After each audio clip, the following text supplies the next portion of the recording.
Hello students, welcome you to all and good morning all of you. जैसे कि मैंने आपको कल बताया था कि आज से हम लोग एक नई सीरीज़ शुरू करने जा रहे हैं।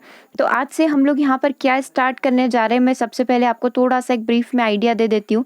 आज से हम लोग एनसीईआरटी की डायरेक्टली बुक से ही स्टडी करेंगे। बहुत सारे हम लोग पॉइंट डिस्कस करते, हो सकता है कुछ एक आधा पॉइंट भी हमारा वहाँ पर मिस हो जाए। तो हम लोग एग्जाम में कोई भी रिस्क नहीं ले सकते, हर एक पॉइंट को हम लोगों को डीप में पढ़ना है और बहुत अच्छे से पढ़ना है। तो आज से हम लोग यहाँ पर एनसीईआरटी की बुक से ही पढ़ना स्टार्ट करेंगे। और एनसीईआरटी की बुक में हम लोगों ने आज स्टार्ट करी है क्लास थर्ड को।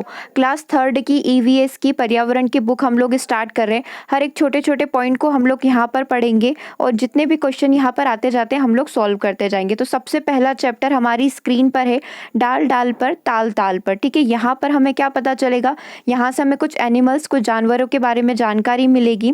तो सबसे पहले हमारे पढ़ने लायक चीज़ें क्या क्या होगी, यहाँ पर कुछ क्वेश्चन होंगे, उन्हें हम लोग पढ़ेंगे। साथ ही हम लोग यहाँ पर पैडागोजी को भी कवर कर लेंगे। तो ये एनसीईआरटी से आपकी पैडागोजी कैसे कवर होती है, आज के सेशन में आप देखेंगे कि एनसीईआरटी जो है किस तरीके से हमें पैडागोजी को भी साथ के साथ सिखाती हुई चलती है। ठीक है, तो यहाँ पर हमने जैसे कि देखा कुछ पशु पक्षियों के बारे में बात होगी। इस तरीके से कोई पूनम नाम की बच्ची है, वो इस तरीके से सभी जानवरों के बारे में बात कर रही है। तो यहाँ पर हमें ये देखना था सिर्फ कि जो जानवर पानी के अंदर रहते हैं, तालाब के अंदर रहते हैं, जो जानवर ज़मीन पर रहते हैं, उन सभी जानवरों के यहाँ पर नाम लिखने थे। तो इससे हमारा कोई भी संबंध नहीं है, जानवरों के नाम से एनसीईआरटी के क्वेश्चन पूछने का कोई कनेक्शन नहीं है। ठीक है, मेन कनेक्शन यहाँ से जनरेट होता है, मेन कनेक्शन यहाँ पर आता है। किताब में जानवर शब्द का इस्तेमाल सभी तरीके के जानवर, कीड़े, पक्षी, स्तनधारी आदि के लिए किया गया। अब यहाँ पर आपको एक चीज़ पता चली कि जानवर की कैटेगरी में कौन कौन से आते हैं। सारे एनिमल्स जो है वो सारे, तो पशु पक्षी, स्तनधारी जीव हो गए, सांप हो गए, स्नेक, पक्षी हो गए, गिलहरी हो गई, चींटी, दीमक, ये सारे किस कैटेगरी में आते हैं, जानवर ही इन सभी को बोला जाता है। एक चीज़ क्लियर है। ठीक है, अब यहाँ पर क्या है, इस उम्र में बच्चे जो है नॉर्मली क्या कर पाएंगे, कीड़े मकोड़े हो गए, सांप, छिपकली आदि अधिक बारीकी से अध्ययन नहीं कर पाएंगे, अधिक बारीकी से उनका वर्गीकरण नहीं कर पाएंगे। तो अब हम उनको समझाएंगे कि जानवर क्या होते हैं और फिर उनको वर्गीकरण करना सिखाएंगे। तो छोटी क्लास वाले जो बच्चे, प्राइमरी लेवल के बच्चे, उनको आपको कैसे सिखाना चाहिए, चीज़ों को वर्गीकृत करके सिखाना चाहिए, क्योंकि बच्चे मेंटली और इंटेलेक्चुअली इतना डेवलप नहीं हो पाते हैं कि वो हर एक चीज़ को समझ पाए कि स्तनधारी जीव क्या होते हैं, ज़मीन पर रहने वाले जीव क्या होते हैं, पानी के अंदर रहने वाले जीव क्या होते हैं, ज़मीन और पानी दोनों पर रहने वाले जीव कौन से होते हैं। तो ये चीज़ हमें कैसे सिखानी पड़ेगी, वर्गीकरण करके, क्लासिफिकेशन करके सिखानी पड़ेगी। तो दो चीज़ें यहाँ पर क्लियर होती है कि जानवर की कैटेगरी में सारे ही एनिमल्स को डालना है, फिर उनको एक एक करके बच्चों को क्लासीफाई करके बताना है, क्लासिफिकेशन करके बताना है, वर्गीकरण करके बताना है कि किस तरीके से ये जानवर दूसरे जानवरों से अलग है। ठीक है, अगले पॉइंट पर बढ़ते हैं। देखो, ये सिर्फ बेसिक सी बातें हो गई कि तालाब में दिखने वाले जानवर। अब सिर्फ हम लोग इतना सा देख लेते हैं कि कौन कौन से पक्षी उड़ते हैं, कौन कौन से ज़मीन पर रेंगते हैं, कौन से चलते हैं, कौन से फुदकते हैं और कौन से यहाँ पर पंख वाले हैं। ठीक है, तो इससे भी बहुत सारे क्वेश्चन हमारे क्लियर हो जाएंगे। तो सबसे पहले देख लेते उड़ने वाले पक्षी, 3 से 4 एग्जाम्पल देख लेते हैं, जैसे तितली, कबूतर, तोता, ये सारे पक्षी उड़ते हैं। अब हम लोग यहाँ पर देख लेते हैं रेंगने वाले जानवर कौन से, जो ज़मीन के ऊपर रेंगते हैं, जैसे गिरगिट हो गया, सांप हो गया, कछुआ हो गया, ये सारे रेंगने वाले प्रजाति के अंतर्गत आते हैं। अब जो चलते हैं, गाय, भैंस, बैल, बकरी, ठीक है, हिरण, ये सब चलने वाले जानवर में आ गए।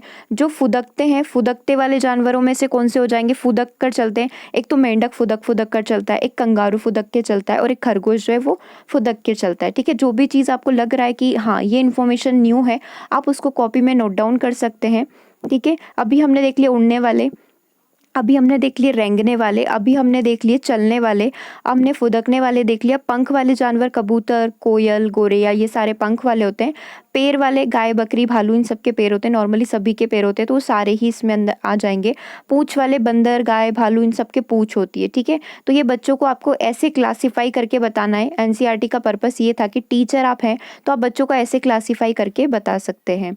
ठीक है, चलिए, अब ये यहाँ पर एक एनसीईआरटी की बात आती है, ये पैडागोजी होती है। आप समझते होंगे कि पैडागोजी क्या होती है, जहाँ पर टीचर को थोड़ा सा गाइडेंस मिलता है, टीचर को थोड़ी सी डायरेक्शन मिल जाती है कि आपको बच्चों को कैसे पढ़ाना है। तो हर एक पेज के लास्ट में इस तरीके से ये डायरेक्शन रहती है। अगर ये चीज़ें हमारे समझ में आ गई, मतलब कि हमारी जो 15 मार्क्स की पैडागोजी आती है वो कहीं नहीं गई। Same as it is maths में भी होता है, मैथ्स की बुक में भी नीचे लिखा हुआ था, हिंदी की बुक में भी नीचे इस तरीके से लिखा हुआ था। तो मैथ्स कवर करनी है, मैथ्स की पैडागोजी पढ़नी है, तो जल्दी से कोई भी एनसीईआरटी की बुक्स उठाओ और उनके नीचे के जो सारे पॉइंट्स होते हैं वो उनको पढ़ लो, ताकि हमारी जो समझ शक्ति उसका अच्छे से विकास हो जाएगा कि किसी भी प्रकार के क्वेश्चन को हम बहुत आसानी से सॉल्व कर सकते हैं।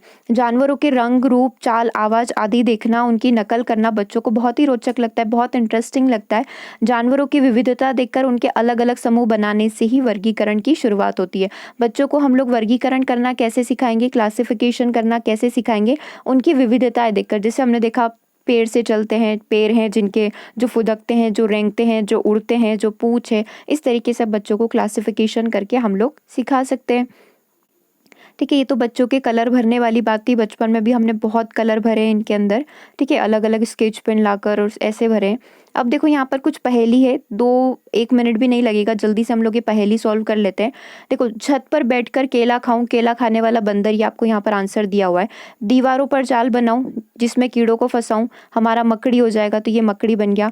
जाग जाग कर रात बिताऊं, दिन निकले तो मैं सो जाऊं, उल्लू हो जाएगा, तो ये उल्लू हो गया यहाँ पर। ठीक है, 360 डिग्री को रोटेट कर सकता है। मैना जो है वो पूरा एकदम से अपनी गर्दन को पीछे घुमा सकती है। ये डाउट रहता है बहुत बड़ा, तो वो डाउट भी क्लियर हो गया कि 360 डिग्री रोटेट कौन कर सकता है, उल्लू जो अपनी गर्दन को पूरा पीछे तक घुमा सकता है, और मैना झटके से पीछे घुमाती है। तो ये एक डिफरेंस आता है। ये वाला लेसन भी आएगा हमारा, ये वाला लेसन भी एनसीईआरटी में आता है, जहाँ पर ये चीज़ें आपसे पूछी जाती है। उस लेसन को भी हम लोग कवर करेंगे। अगला है टर्टर की रट लगाऊं, ये मेंढक की बात होगी, तो देख लो इसमें मेंढक का ये रहा।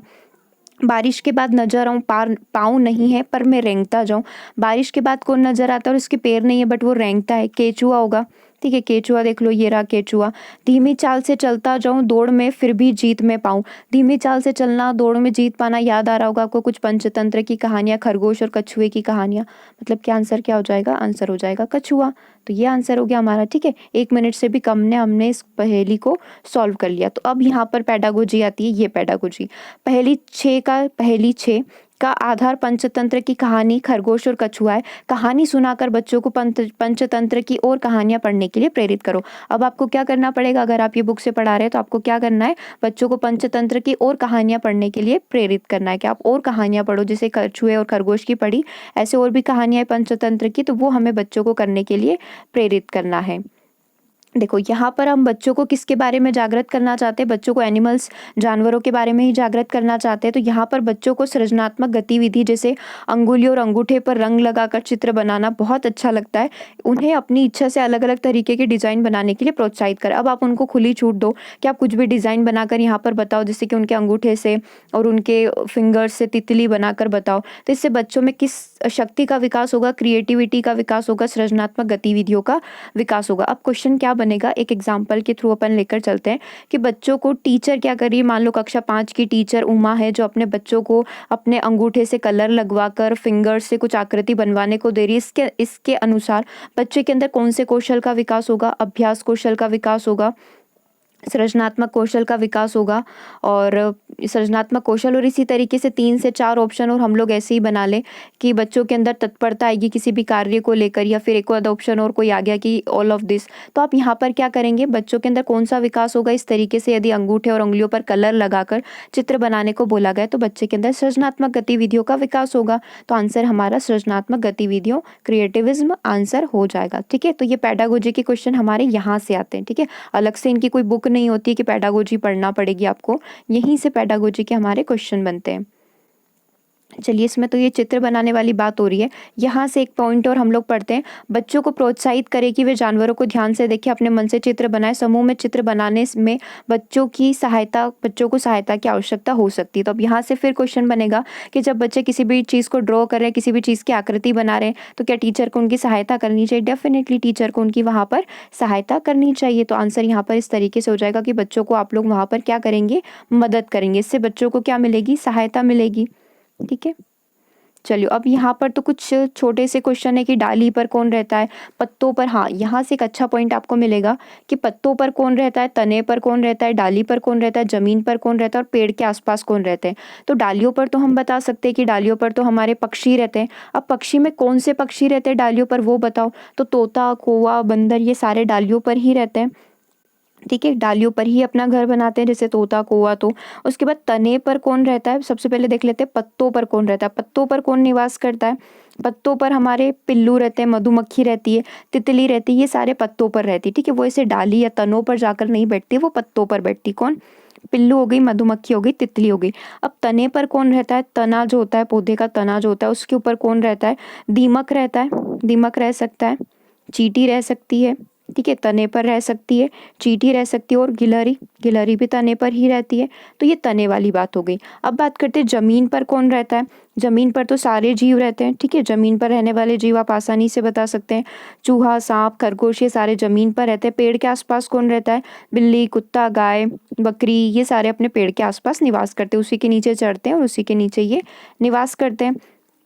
अब यहाँ पर ये क्वेश्चन है अगला जो है कि इन जानवरों को एक क्रम में लिखो, छोटे से बड़े। तो सबसे छोटा कौन होगा, दीमक होगा, दीमक से बड़ा चींटी, फिर मधुमक्खी, फिर तितली, चूहा, फिर तोता, फिर कौवा। तो ये साइज के हिसाब से आप यहाँ पर अरेंज कर सकते हैं कि कौन सबसे छोटा है, कौन बड़ा है। गाय सबसे बड़ी हो गई, गाय से छोटा क्या हो जाएगा इसके अंदर, बंदर हो जाएगा, बंदर से छोटा कुत्ता, फिर उससे छोटा बिल्ली, फिर उससे छोटा खरगोश, फिर उससे छोटा सांप, फिर उससे छोटा गिलहरी, फिर उससे छोटा कौवा, फिर तोता हो जाएगा, फिर चूहा मान लो, चूहा, फिर तितली हो गई, फिर मधुमक्खी हो गई, फिर चींटी हो गया, फिर दीमक हो गया। ये सारी नाम हमने याद कर लिए। अब आता है पेडागोजी का क्वेश्चन, जो सी टेट का फेवरेट और हमेशा पूछा जाता है, जिक्सो का खेल क्या होता है। जिक्सो का खेल क्या होता है, आपने कभी सुना है जिक्सो के बारे में। तो देखो, जिक्सो में किसी चित्र के ऐसे टुकड़े होते हैं कि उनको मिलाने के लिए बहुत दिमाग हमें लगाना पड़ता है। जिक्सो होता क्या है, जिक्सो में कोई इमेज के छोटे छोटे से टुकड़े होते हैं जिनको मिलाने के लिए हमें बहुत ज़्यादा दिमाग लगाना पड़ता है। यह गतिविधि, जिक्सो की गतिविधि, चीज़ों को क्रमानुसार लगाने की शुरुआती कदम है। क्रम में लगाना बच्चों के अपने अनुभव पर आधारित होता है। चूहा चिड़िया से भी छोटा हो सकता है और बड़ा भी हो सकता है। जानवरों के प्रति संवेदनशीलता से जुड़ी बातों पर चर्चा करें। हमें क्या करना पड़ेगा, जानवरों से रिलेटेड सारी चीज़ें जो है बच्चों के साथ हमें डिस्कस करनी पड़ेगी। तो मेन आपको यहाँ पर पेडागोजी का एक पॉइंट पता चला कि जिक्सो का गेम क्या होता है। ठीक है, जिक्सो क्या होता है, छोटे छोटे से इस प्रकार से टुकड़े रहते हैं, जैसे कि एक यहाँ पर एक ट्री है। ठीक है, एक यहाँ पर हमारा ट्री है, उस ट्री को अपन को जिक्सो वाला बनाना है। ठीक है, तो इसके ट्री के छोटे छोटे से टुकड़े कर दिए गए। ठीक है, और बोला कि अब इनको आप अरेंज करो। तो इस ट्री कैसे बना हुआ है, इस जिक्सो के टुकड़ों को ऐसे छोटे छोटे से टुकड़े मिलाकर आप क्या करोगे, पूरा प्लांट यहाँ पर बना दोगे। ठीक है, तो वो जिक्सो का गेम होता है।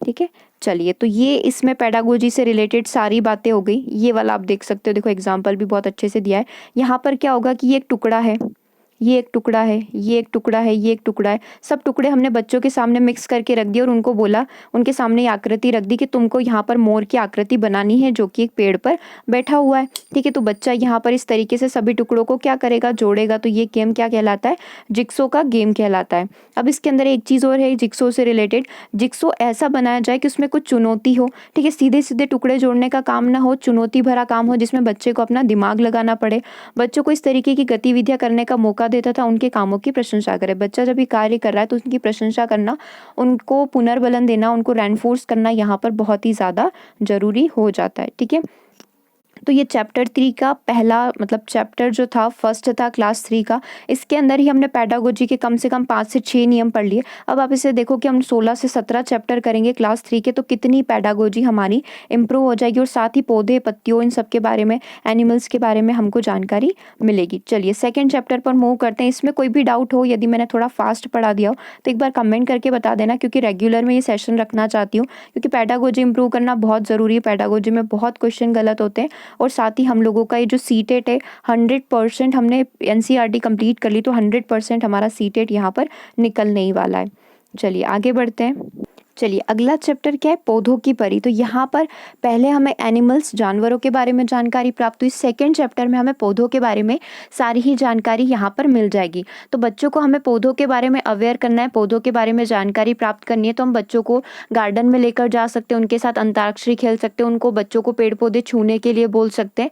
ठीक है, इस तरीके से हम लोग बच्चों में पौधों के प्रति अवेयरनेस को जागृत कर सकते हैं। तो पेडागोजी का पहला पॉइंट आता है यहाँ पर पहले ही पेज पर, बच्चों से इस बारे में बातचीत की जा सकती है कि उन्हें यहाँ छुपन-छुपाई, अंतराक्षरी आदि खेलों को किस नाम से पुकारा जाता है। ठीक है, ये सारे बातें हम बच्चों के साथ डिस्कस कर सकते हैं, नॉर्मल बच्चों के साथ बातचीत भी हो जाएगी और बच्चों को बहुत सारी चीज़ें सीखने को भी मिलेगी। ठीक है, अब इसमें मेन पॉइंट यहाँ पर आता है, अगला पेडागोजी का पॉइंट देख लेते हैं।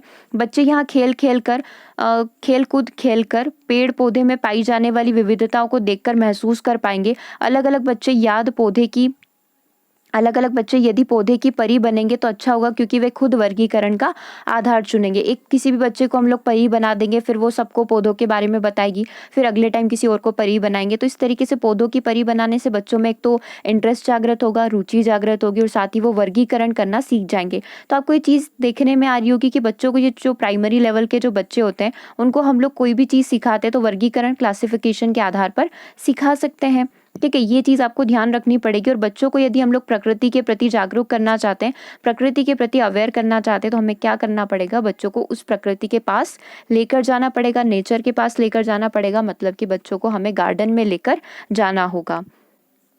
आगे बढ़ते हैं। यहाँ पर तो देखो बच्चों से भिन्न-भिन्न बातें पूछी गई कि सभी जो पौधे की पत्तियाँ जो है उनका शेप क्या है वो लेकर आओ, पौधे की पत्तियाँ लेकर आओ। इसमें एक चीज़ आपको ध्यान रखनी पड़ेगी, यहाँ पर मेन पॉइंट ये नहीं है कि पौधे की पत्तियाँ लेकर आना है। मेन पॉइंट यहाँ पर ये है कि हम बच्चों को पेड़-पौधे न तोड़ने के लिए प्रेरित करेंगे। यहाँ पर आप किसी भी बच्चे को ये नहीं बोलेंगे कि पत्तियाँ तोड़ कर लाओ। यहाँ पर इस चीज़ का ध्यान रखा जाएगा कि गिरे हुए पत्तों को बच्चों को उठाकर लाना है। अध्यापकों या फिर अभिभावकों के लिए संकेत क्या है, बच्चे विभिन्न प्रकार के गिरे हुए पत्तों को इकट्ठा कर सकते हैं और उनके पौधों के नाम यहाँ पर पता कर सकते हैं। उनको तोड़ने की इजाज़त यहाँ पर नहीं दी जाएगी, क्योंकि बच्चों को प्रकृति के प्रति हमें संवेदनशील भी तो बनाना है। तो इस चीज़ का यहाँ पर टीचर को ही ध्यान रखना पड़ेगा, या फिर पेरेंट्स जो हैं, अभिभावक जो हैं, उनको यहाँ पर इस चीज़ का बहुत ध्यान रखना है कि बच्चों को पहले से ही इतनी कम एज में पौधे तोड़ना, पत्तियाँ तोड़ना, इन सब के लिए रोक दिया जाए। ठीक है, चलो यहाँ पर तो बच्चों के लिए कविता बताई गई है कि पौधों की जो पत्तियों की साइज होती है, शेप होता है, वो काफ़ी अलग अलग होता है। यहाँ पर एक चीज़ आपको ध्यान रखनी पड़ेगी कि बच्चों को कविता गाना बहुत अच्छा लगता है, उन्हें ज़बरदस्ती याद करने को नहीं कहा जाएगा। अच्छा होगा कि सभी बच्चे कक्ष में साथ साथ गाएं। तो ये एक पेडागोजिकल पॉइंट हो गया। ये जब भी आपको इस तरीके का फ्लावर दिखे, ये फूल दिखे, तो आप समझ जाना कि कोई पेडागोजी का पॉइंट हमारा आने वाला है। बच्चों को प्राइमरी लेवल पर आप किसी भी चीज़ के बारे में बताना चाहते हैं तो कैसे बता सकते हैं, पोयम के बारे में बताकर, कविता के माध्यम से बता सकते हैं।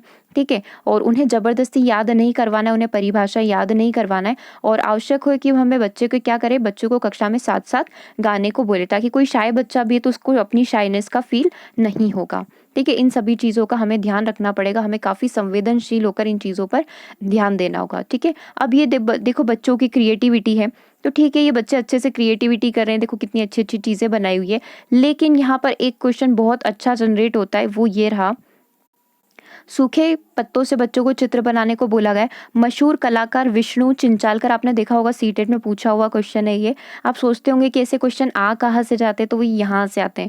मशहूर कलाकार विष्णु चिंचालकर जो इंदौर मध्य प्रदेश के निवासी हैं, ठीक है, हमारे पास के ही हैं, ऐसे सूखे पत्तों से बहुत बढ़िया चित्र बनाते हैं। कलाकारी भी उन्हीं से प्रेरित है, उन्हीं से प्रेरित होकर यहाँ पर एनसीईआरटी में ये चीज़ दी हुई है। ठीक है, सूखे पत्ते से अलग अलग तरीके की आकृतियाँ बनाना यहाँ पर बहुत अच्छा है। ठीक है, और कौन प्रसिद्ध है, विष्णु चिंचालकर जो कि इंदौर मध्य प्रदेश से हैं, वो काफ़ी प्रसिद्ध है। ठीक है, और बच्चों को इस तरीके से हम लोग एक्टिविटी करने को बोल सकते हैं कि पौधों की आप छाप लो।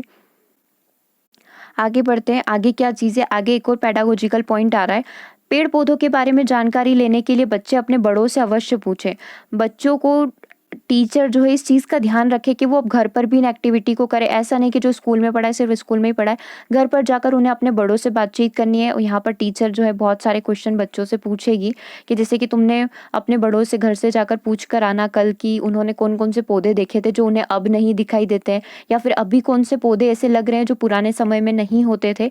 तो बच्चों को यहाँ पर घर वालों से भी अच्छे से कनेक्ट करना है। ठीक है, या तो बच्चे किसी से किसान का सहारा ले सकते हैं, माली से पता कर सकते हैं। पेड़ पौधों के प्रति संवेदनशीलता, उनमें जुड़े अनुभवों के छोटे छोटे किस्से सुनाकर विकसित करें। छोटे छोटे से किस्से कहानियां सुनाकर हम लोग बच्चों में अवेयरनेस जागृत कर सकते हैं।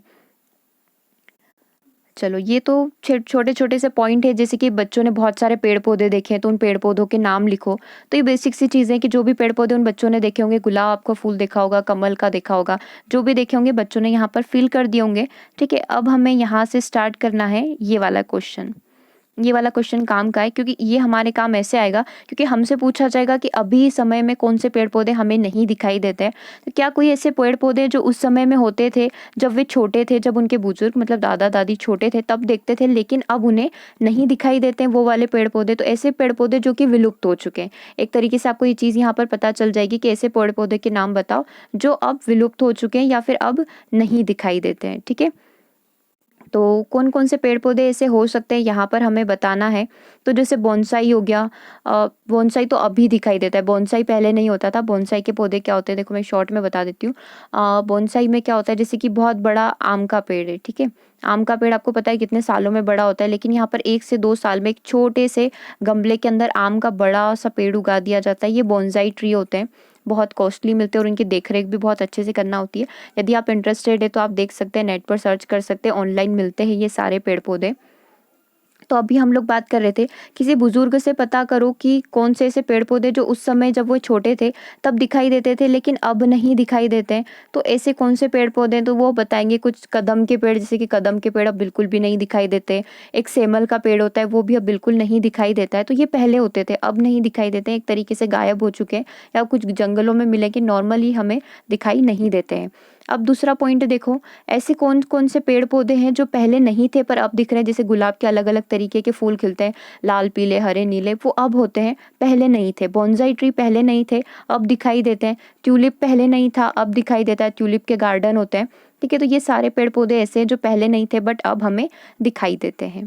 ठीक है, तो ये क्वेश्चन हमारे काम के थे। अगले पर बढ़ते हैं, बच्चों को किसी एक पेड़ से रिश्ता बनाने के लिए प्रेरित करें। जैसे कि हर एक बच्चों को एक पेड़ लगाने को बोले, किसी ने नीम का लगा दिया, किसी ने आम का लगा दिया, और जीवन भर उसकी देखभाल करने के लिए हमें बच्चों को प्रेरित करना चाहिए। इससे क्या होगा, इससे बच्चों का पर्यावरण के प्रति लगाव बढ़ेगा। ये आपका एक पेडागोजिकल इशू यहाँ पर कंप्लीट होता है। चलिए अगले पॉइंट की बात करते हैं। अगला पॉइंट क्या बोल रहा है, चलिए ये तो पिक्चर से रिलेटेड क्वेश्चन थे। पिक्चर पूछा हुआ है क्या यह पेड़ हमें फल देगा या नहीं, इस तरीके से। चलिए, तो ये चैप्टर 2 हमारा यहाँ पर कंप्लीट होता है। तो आज के सेशन को मैं यहीं ओवर कर रहे हैं। ठीक है, आज के सेशन को हम लोग यहीं ओवर करते हैं। अभी टेस्ट आपको मिल चुका है एक बार, और मैं आपको पूरा मैसेज दे दूंगी टेस्ट का कैसे क्या है। अभी एक वीडियो आएगा, उसमें आप सारा चेक कर लेना कैसे आपको टेस्ट देना है, पीडीएफ कैसे मिलेगी, सारी चीज़ें। और ये सेशन कैसा लगा आप प्लीज़ मुझे कमेंट करके ज़रूर बताना। क्या इसी तरीके से एनसीईआरटी हमें कंटिन्यू करना चाहिए, क्योंकि बहुत सारे पैडागोजिकल इशूज़ आपको देखने को यहाँ पर मिले। बहुत सारी नई नई चीज़ें आपने आई थिंक आज के सेशन में सीखी होगी। अगर ये कंटिन्यू करना है तो बता देना, क्योंकि टारगेट रखा गया 3 क्लास से लेकर क्लास 3 से लेकर क्लास 10th तक की सारी ही बुक्स जो है हमें कंप्लीट करनी है। 1-2 दिन के अंदर हम लोग क्लास 3 कंप्लीट कर लेंगे, अगले दिन 2 दिन में 4th हो जाएगी। इस तरीके से हम लोग कंप्लीट करेंगे। ठीक है, तो आज के सेशन में हमने 2 चैप्टर यहाँ पर कंप्लीट कर लिए और 2 ही चैप्टर में बहुत सारी नई नई चीज़ें हम लोगों ने सीखी है। So thank you for watching this session, और मिलते हैं शाम को 6 बजे लाइव क्लास में। ओके।